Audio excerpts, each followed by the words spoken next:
Section 1. You will hear a man talking to the customer services manager of a bank. First, you have some time to look at questions 1 to 5.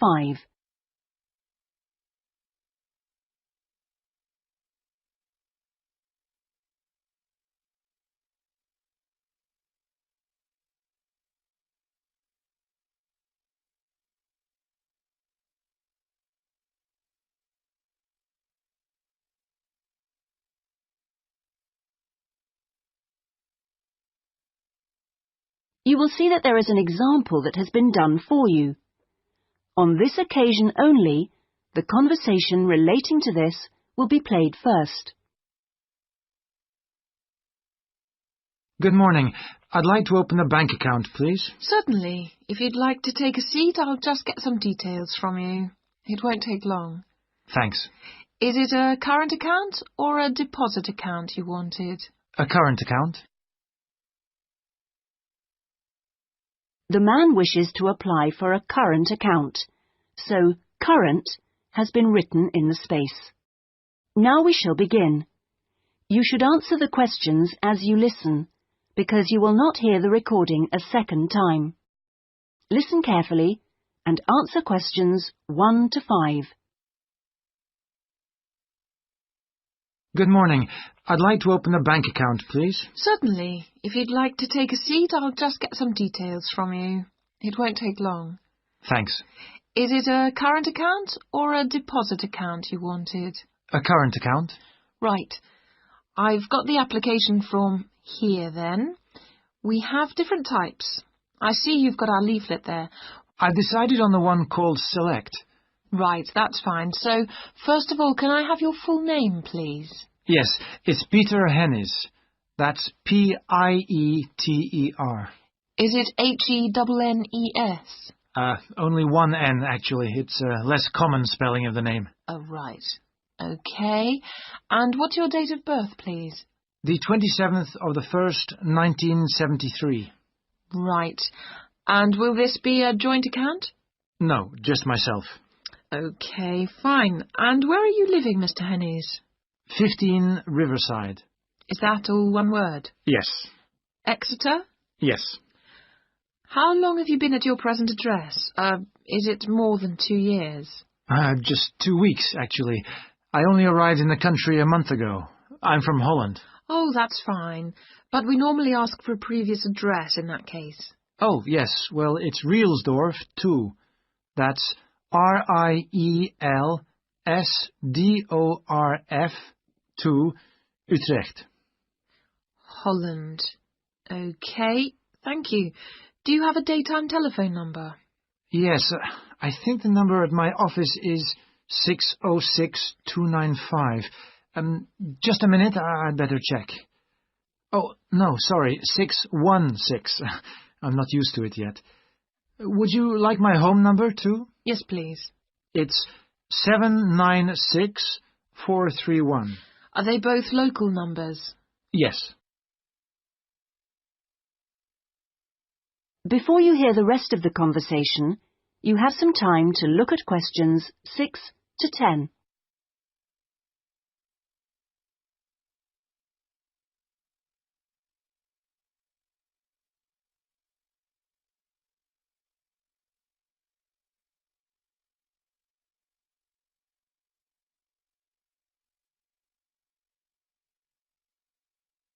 Now listen and answer questions 6 to 10. Right, and your occupation? Well, I'm in Britain as a project manager, but that's not my main job. I'm an engineer by profession. I see. I think I'll put that then. It's shorter. Now, we usually ask for a piece of information which we can use to check your identity for security reasons. You know, if you phone us. Like my wife's first name? Mother's might be better. It's less likely to be known. Okay, hers is Siti. Siti? Yes, Siti. It's Indonesian. Fine. And how much would you like to open your account with? We usually ask for a minimum sum of £50. That's about €75. Well, I'm going to transfer 2,000 euros from my Dutch account just till I get paid. In fact, I wanted to ask you about that. What's the best way to do it? It depends which bank you're with. It's the Fransen Bank in Utrecht. OK, fine. I'll check that in a minute. If we have links with them, we can do a direct transfer, but it's not a big problem either way. Let's see. How often would you like to receive statements? I haven't really thought. What's the usual thing? It's up to you. Some people like them weekly. Oh, no, that's too often. Can I have them sent once a month? Yes, that's fine. Is there anything else? I was thinking of registering for your internet service at some stage. Oh, yes. Would you like me to send you information about that? Please, yes. And would you like to receive information about the bank's other services? Insurance, loans, anything like that? I don't think so, thanks. That's okay then. And one last thing. If you agree... That is the end of section 1. You now have half a minute to check your answers.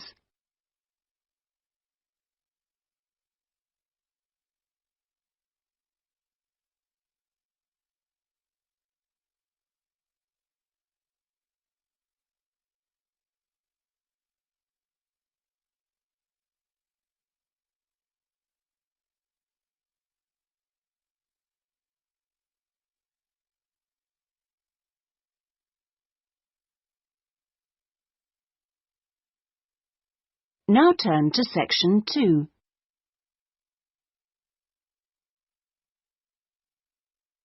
Section 2. You will hear a guide giving visitors to a country house information about the house and gardens. First, you have some time to look at questions 11 to 13.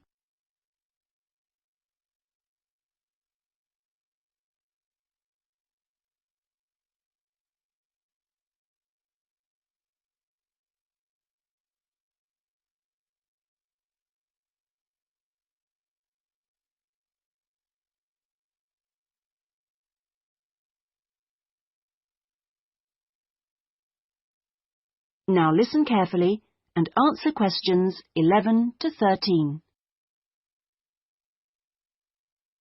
Welcome, everybody, to the lovely house and gardens of Rosewood, once the home of the famous writer Sebastian George. He bought the house in 1902, although he had first seen it 2 years earlier. At that time, the owners let it out to a tenant because George was too slow making up his mind to buy it. When it came back on the market, there was no hesitation, and he bought it immediately for £9,300, even though the house had no bathroom, no running water upstairs, and no electricity. When he came here, he'd been married for 10 years. During that time, he'd become one of the most famous writers in the English-speaking world. His professional success was enormous, but his personal life wasn't as successful. He was no longer on speaking terms with his brother and had been devastated by the death at the age of 7 of his elder daughter, Josephine. Moving to Rosewood allowed the family to start a new life. George regarded Rosewood as a pure example of a traditional country house of this part of England and did some of his most successful writing here. The house and its grounds became the family haven and their escape to privacy and quiet. The walls and the mullioned windows were built of the local sandstone. The tiles on the roofs and the bricks of the chimney stack were baked from local clay, and the wooden structures inside came from oak trees which grow around here. Before you hear the rest of the talk, you have some time to look at questions 14 to 20.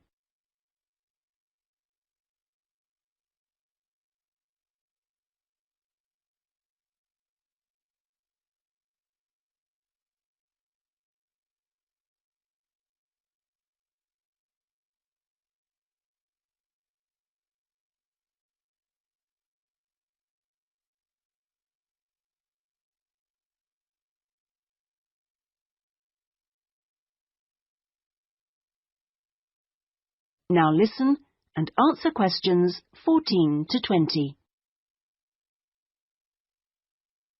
Now, please look at the map I've given you of the house and gardens. We're here at the information centre.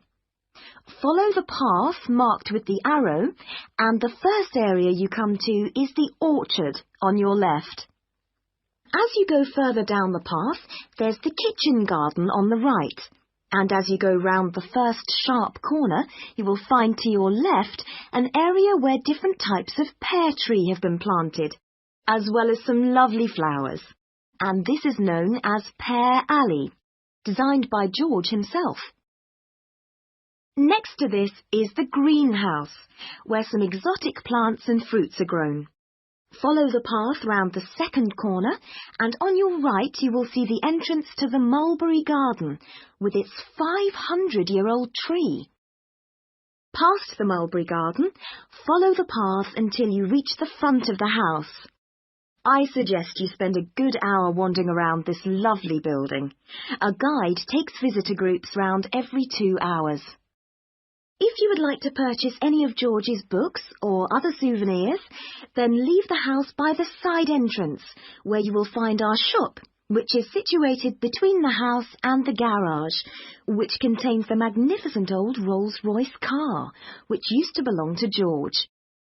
I expect by this time you may also be in need of a rest and some refreshment. Most visitors are, so why don't you visit the tea room on the far side of the garage? If you have time, there is a lovely walk down towards the River Dudwell. For me, this is the best part of the estate. This isn't on the map, but it is all clearly signposted. You cross the field, which spreads along the banks of the river. In spring, this area is well worth a visit. Spend a minute or two watching the water pass by underneath as you cross the footbridge, and then continue along the river walk through the woodland. On a hot summer's day, the trees along this path provide welcome shade. Eventually, you come to the watermill, which used to provide the electricity for the house, only about 4 hours every evening in George's time. And finally, for those of you who would like to see stunning views of the surrounding countryside and who are a little bit more energetic, when you return from the mill, take the first turning on your left and climb up to the viewpoint. You won't regret it. Enjoy your visit. That is the end of section 2. You now have half a minute to check your answers.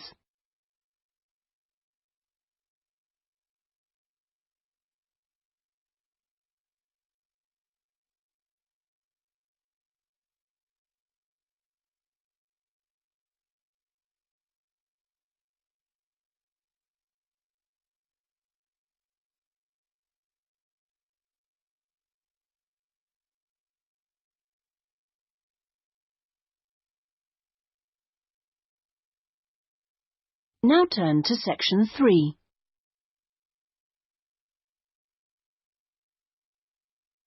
Section 3. You will hear 2 students, Jack and Lucy, discussing a marketing assignment they are working on together. First, you have some time to look at questions 21 to 24.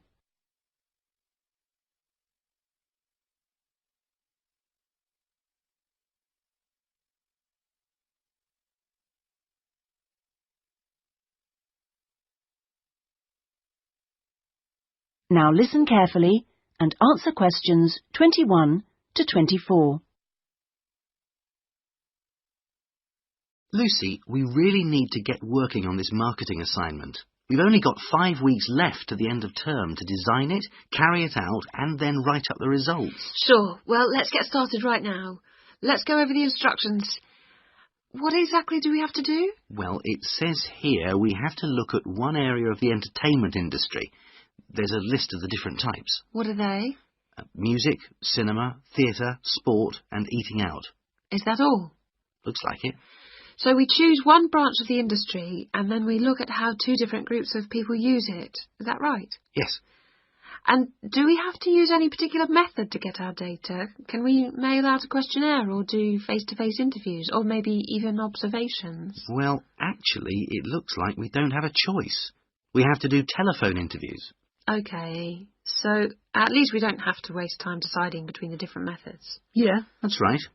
Oh, and the other requirement is the number of interviewees. Not too many, I hope. 10? 20? Well, we have to do 2 groups, remember, and it looks like we have to interview 15 for each group. That's 30 altogether then. It's going to take ages. Yes, but remember we're working on this together, so we'll only have to do 15 each. OK, so those are all the requirements? Yes, looks like it. So, first, which area are we going to choose?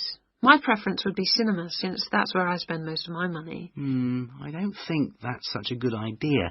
I don't think there are huge differences in the market there. I mean, you get young and old, male and female, rich and poor, all going to the same movies. Yeah, maybe you're right. Let's make it music then. Right. So, what 2 groups will we compare and contrast? Male and female? No. Most of my female friends like the same music as me. Different age groups will be much more likely to show up differences, I think. Before you hear the rest of the discussion, you have some time to look at questions 25 to 30.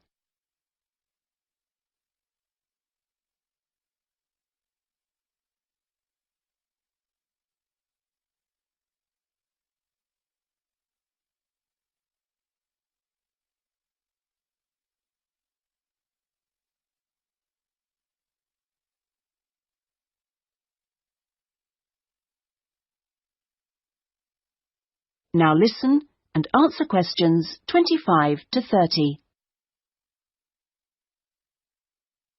Yeah, I suppose you're right again. I'll take some notes, shall I? So, age groups. Well, what do you think? Maybe 25 or under for one group and 45 or over for the other group? That should show up differences. Right. OK, next. How about the kind of music they like? Let's give them some choices and then we can just tick boxes. OK, let's have pop, jazz, folk, easy listening. What else? Well, we should include classical. Some people like it, you know. OK, and then we should have how they listen to music. The medium. Right, let's include radio, CD, and then I guess there's TV. What about concerts? You know, in pubs and halls. Oh yeah, we should include live music, of course. OK, we're on a roll now. Next point could be about where they actually get their music. You mean, like, do they buy it in music shops or department stores? Yes, or download it from the internet. Right, that could be for recorded music. Then we need another section for live music. Where do they go for that? OK, let's say disco, pub, club, concert hall. Or opera house. And I guess we should include karaoke bars. Not many of them in this city. OK, we'll leave that out then. So, what's left to do? That's it. Well, now we can make a timescale for doing it. That is the end of section 3. You now have half a minute to check your answers.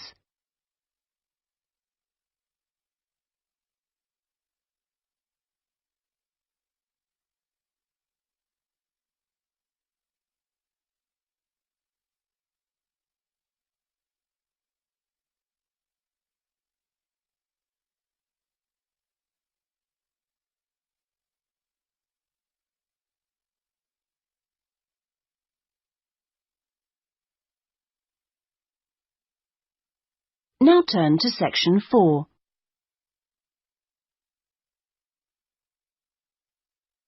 Section 4. You will hear a lecturer talking about farming in ancient Ireland. First, you have some time to look at questions 31 to 40.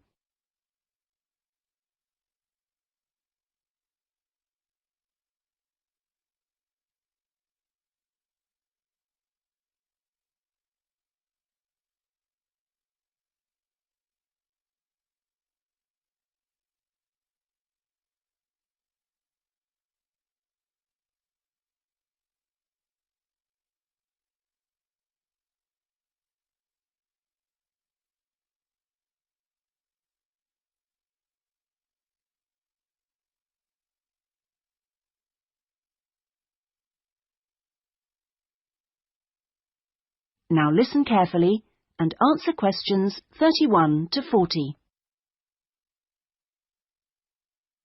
Good morning, everyone. Last week we were looking at the hunter-gatherers in Ireland, across the Irish Sea from England. Today we're going to move on to the period between 4,000 and 6,000 years ago, known as the Neolithic period, which is when a total farming economy was introduced in Ireland. Now, there are several hypotheses about the origins of the first Neolithic settlers in Ireland, but most of these contain problems. For instance, there are considerable archaeological difficulties about the theory that they came from England. The evidence doesn't really add up. But there are even greater practical problems about the theory that they came directly from continental Europe. For one thing, it's not clear just how sufficient numbers of men and women could have been transported to Ireland to establish a viable population. As you know, the hunter-gatherer economy which existed beforehand was based on small, scattered groups. The farming economy would almost certainly have required much larger communities to do all the work needed to plant and tend sufficient crops to sustain them through the year. The early farmers kept various animals, including cattle and sheep. There's also evidence of pigs, but it is possible that these could have been descended from the native wild species. Now, we know from modern farming that if the level of breeding stock falls below about 300 females, the future of the species locally is at risk. So we must assume that from the beginnings of Neolithic farming, the number of breeding sheep would have considerably exceeded 300, and the national cattle herd must have been of a similar size. The question is how these were brought to the area and where they came from. It's usually suggested that the Neolithic settlers used skin-covered boats to transport livestock, but this method would have severely restricted the range of the colonizing fleets. The sheer volume of animal transport necessary means it's unlikely that this livestock could have been brought from anywhere further than England. What about crops? Well, two main cereal crops were introduced to Ireland during this time: wheat and barley, both in several varieties. The main evidence for their presence consists of impressions on pottery, where a cereal grain accidentally became embedded in the surface of a pot before it was fired. The grain itself was destroyed by the firing, but it left an impression on the pot which could be studied and identified by botanists.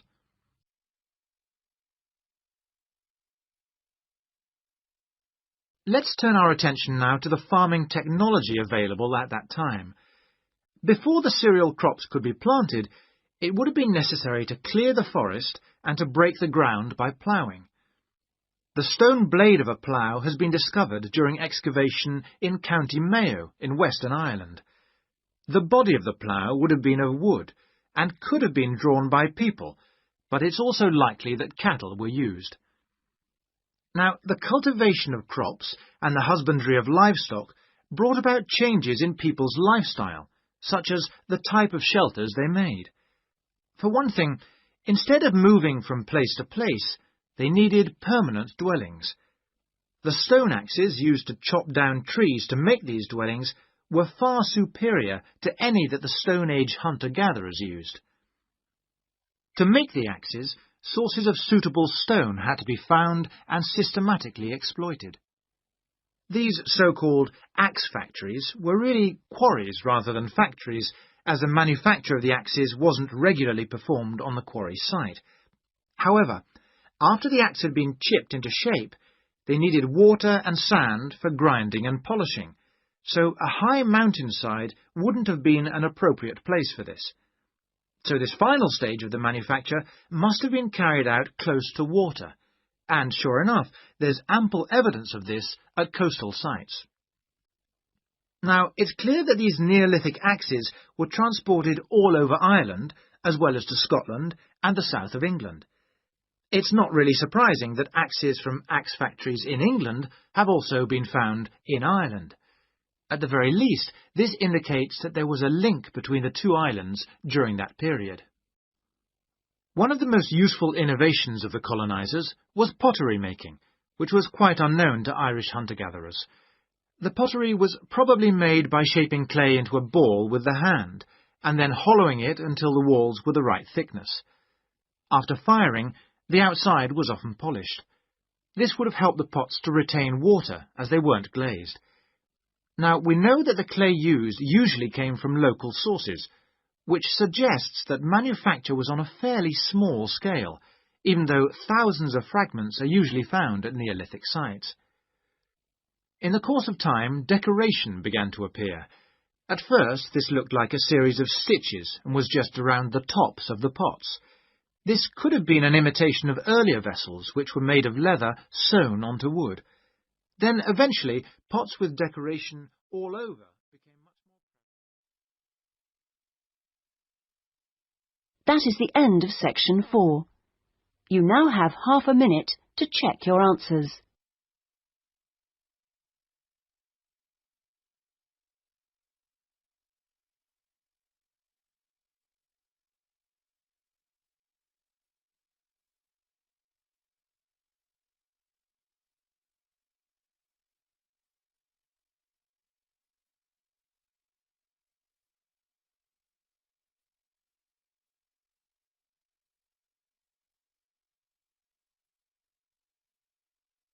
That is the end of the listening test. In the Ielts test, you would now have 10 minutes to transfer your answers to the listening answer sheet.